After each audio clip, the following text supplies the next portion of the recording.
ನಮಸ್ಕಾರ ಸ್ನೇಹಿತರೆ, ನಾನು ನಿಮ್ಮ ಪ್ರೀತಿಯ ಮಹೇಶ್ ಟೈಲರ್. ಹೊಸ ಹೆಮ್ಮಿಗೆ ಯಾರೆಲ್ಲ ನಮ್ಮ ವಿಡಿಯೋನ ನೋಡುತ್ತಿದ್ದೀರೋ ದಯವಿಟ್ಟು ಸಬ್ಸ್ಕ್ರೈಬ್ ಮಾಡಿ, ಪೂರ್ತಿ ವಿಡಿಯೋ ನೋಡಿ ಅಂತ ಹೇಳುತ್ತಾ ಈ ವಿಡಿಯೋನ ಪ್ರಾರಂಭ ಮಾಡೋಣ. ಬನ್ನಿ ಸ್ನೇಹಿತರೆ. ಈ ದಿನದ ವಿಡಿಯೋ ಕನ್ಯಾಕುಮಾರಿ ಬೀಚ್ಗೆ ಹೋಗಿದ್ದು ಸ್ನೇಹಿತರೆ. ಅದರ ಒಂದು ವಿಡಿಯೋನ ನಿಮ್ಮ ಮುಂದೆ ಹಂಚಿಕೊಳ್ಳುತ್ತಿದ್ದೇನೆ. ಬೆಳಿಗ್ಗೆ 4:30 ಗಂಟೆಗೆ ನಾವು ರೂಮಿಂದ ಎದ್ದು ಸೂರ್ಯ ಉದಯ ಆಗೋದನ್ನು ನಾವು ಇಲ್ಲಿ ವೀಕ್ಷಣೆ ಮಾಡಲು ಬಂದಿದ್ವು ಸ್ನೇಹಿತರೆ. ಆದರೆ ಅವತ್ತು ಮೋಡ ಕವಿದ ವಾತಾವರಣ ಇರುವುದರಿಂದ ನಾವು ನೋಡಲು ಸಾಧ್ಯವಾಗಿರಲಿಲ್ಲ ಸ್ನೇಹಿತರೆ. ಆವಾಗ ಒಂದೊಂದು ಸ್ವಲ್ಪ ತುಂತುರು ಹನಿ ಪ್ರಾರಂಭವಾಯಿತು. ಆ ವಾತಾವರಣನ ನೋಡೋಕ್ಕೆ ತುಂಬ ಚೆನ್ನಾಗಿತ್ತು ಸ್ನೇಹಿತರೆ.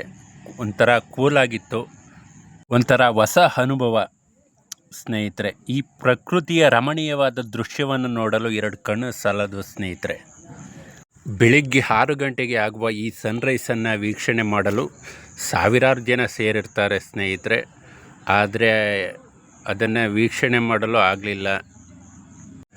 ನಮ್ಮ ಭಾರತದ ಕಟ್ಟಕಡೆಯ ಪ್ರದೇಶವಾದ ಕನ್ಯಾಕುಮಾರಿ ಬೀಚ್ ತುಂಬ ಅದ್ಭುತವಾಗಿದೆ, ತುಂಬ ಸುಂದರವಾಗಿದೆ. ನೋಡಲು ನೀವು ಕೂಡ ಒಮ್ಮೆ ಭೇಟಿ ಕೊಡಿ ಸ್ನೇಹಿತರೆ ಇಲ್ಲಿಗೆ.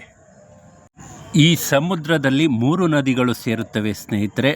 ಅದನ್ನೇ ತ್ರಿವೇಣಿ ಸಂಗಮ ಎಂದು ಕರೆಯುತ್ತಾರೆ. ಬಂಗಾಳ ಕೊಲ್ಲಿ ಸಮುದ್ರ, ಹಿಂದೂ ಮಹಾಸಾಗರ, ಅರಬ್ಬಿ ಸಮುದ್ರ, ಈ 3 ಸಮುದ್ರಗಳು ಒಂದಾಗುತ್ತದೆ. ಅದಕ್ಕೆ ಇದು ಪವಿತ್ರವಾದ ತ್ರಿವೇಣಿ ಸಂಗಮ ಅಂತ ಕರೆಯುತ್ತಾರೆ ಸ್ನೇಹಿತರೆ.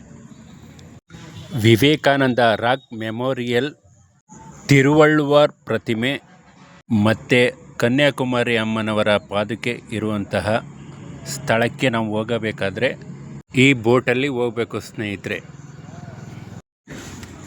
ಇಲ್ಲಿಂದ ಪ್ರಯಾಣ ಮಾಡಬೇಕಾದ್ರೆ ಬೋಟ್ನ ದರ ಬಂದು ಸ್ನೇಹಿತರೆ ಒಬ್ಬರಿಗೆ 50 ರೂಪಾಯಿ, ಆಮೇಲೆ 200 ರೂಪಾಯಿ ಟಿಕೆಟು ಕೂಡ ಇರುತ್ತೆ.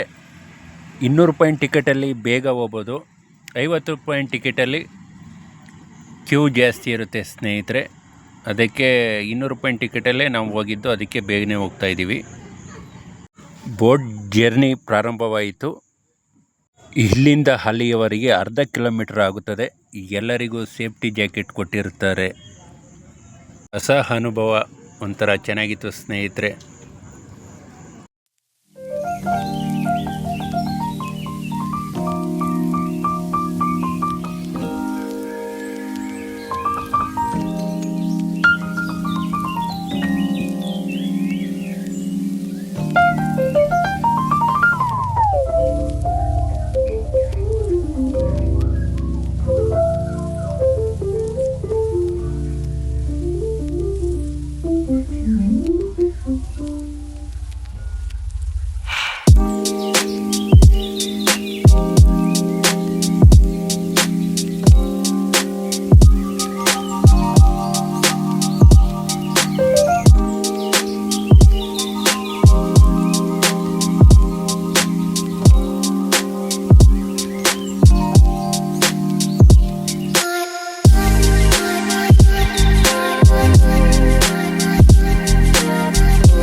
ಮಹಾಗುರು ವಿವೇಕಾನಂದರು 1892 ಡಿಸೆಂಬರ್ 24ರಂದು ಕನ್ಯಾಕುಮಾರಿಗೆ ಬಂದು ಇರುತ್ತಾರೆ. ಮರುದಿನ ಡಿಸೆಂಬರ್ 25ರಂದು ಸಮುದ್ರವನ್ನು ಈಜಿ ಈ ಬಂಡೆಯನ್ನು ತಲುಪುತ್ತಾರೆ. 3 ದಿನಗಳ ಕಾಲ ಧ್ಯಾನದಲ್ಲಿ ಕುಳಿತು ಬಿಡುತ್ತಾರೆ. ಅನಂತರ ತಮ್ಮ ಜೀವನವನ್ನು ಜನರಿಗೋಸ್ಕರ ಅರ್ಪಿಸುತ್ತಾರೆ. ಸ್ವಾಮಿ ವಿವೇಕಾನಂದರು 1970ರಲ್ಲಿ ತಮಿಳುನಾಡಿನ ಗೌರ್ಮೆಂಟು ವಿವೇಕಾನಂದರಿಗೆ ಗೌರವ ಸೂಚಿಸಲು ಸಲುವಾಗಿ ಈ ಬಂಡೆಯ ಮೇಲೆ ರಾಕ್ ಮೆಮೋರಿಯಲ್ ನಿರ್ಮಾಣ ಮಾಡುತ್ತಾರೆ. ಇದು ಪೂರ್ತಿ ಬಂಡೆಯಲ್ಲೇ ನಿರ್ಮಾಣವಾಗಿರುತ್ತದೆ. ನೋಡೋಕ್ಕೆ ತುಂಬ ಸುಂದರವಾಗಿರುತ್ತದೆ. ಈ ಸಮುದ್ರದ ಪ್ರಯಾಣ ತುಂಬ ಅಂದರೆ ತುಂಬ ಚೆನ್ನಾಗಿರುತ್ತದೆ ಸ್ನೇಹಿತರೆ. ಇವಾಗ ಆ ಸ್ಥಳಕ್ಕೆ ಬಂದಿದ್ದೇವೆ ಸ್ನೇಹಿತರೆ. ಇಲ್ಲಿಂದ ಮೇಲಕ್ಕೆ ಹೋಗಬೇಕಾದ್ರೆ ನಡ್ಕೊಂಡು ಹೋಗಬೇಕು.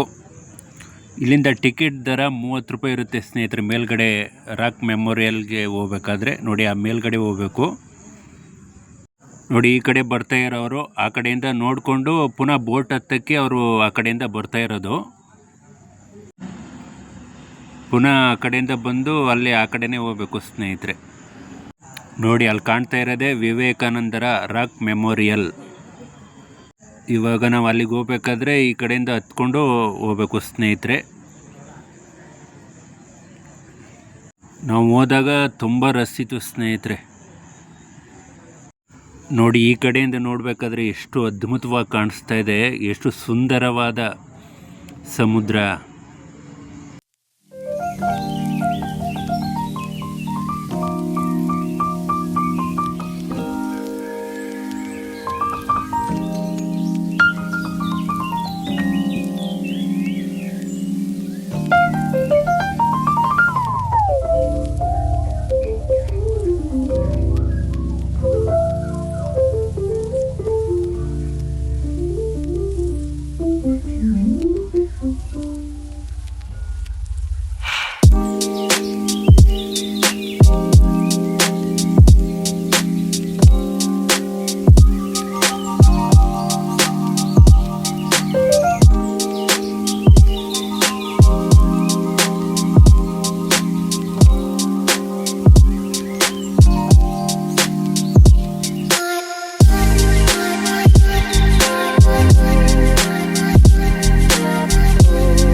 ನೋಡಿ, ಈ ಕಡೆಯಿಂದ ಆ ಕಡೆಗೆ ಹೋಗ್ಬೇಕಾದ್ರೆ ಇಲ್ಲಿ ಸೇತುವೆ ಮಾಡಿದ್ದಾರೆ.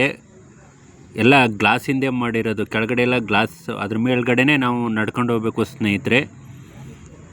ಅದ್ರ ಮೇಲೆ ನಡ್ಕೊಂಡು ಹೋಗೋಕ್ಕೆ ತುಂಬ ಭಯ ಆಯ್ತದೆ ಸ್ನೇಹಿತರೆ. ಎಲ್ಲಿ ಕೆಳಗಡೆ ಬಿದ್ದೋಗ್ಬಿಡ್ತೀವೋ ಅನ್ನೋ ಭಯ ಇರುತ್ತೆ ಸ್ನೇಹಿತರೆ. ಆದರೆ ಅದ್ರ ಮೇಲ್ಗಡೆಯಿಂದ ನೋಡ್ತಾ ಇದ್ರೆ ತುಂಬ ಒಂಥರ ಚೆನ್ನಾಗಿ ಕಾಣುತ್ತೆ ಸಮುದ್ರ. ಅದ್ರ ಮೇಲ್ಗಡೆನೇ ಹೋಗ್ತಾ ಇದ್ದೀವಿ, ಸಮುದ್ರ ಮೇಲ್ಗಡೆನೇ ಹೋಗ್ತಾ ಇದ್ದೀವಿ ಅನಿಸುತ್ತೆ ಸ್ನೇಹಿತರೆ. ಈ ವಿಡಿಯೋ ನಿಮಗೆ ಇಷ್ಟವಾದರೆ ಲೈಕ್ ಆ್ಯಂಡ್ ಕಮೆಂಟ್ ಮಾಡಿ ಅಂತ ಹೇಳುತ್ತಾ ಈ ವಿಡಿಯೋನ ಮುಕ್ತಾಯ ಮಾಡುತ್ತಿದ್ದೇನೆ.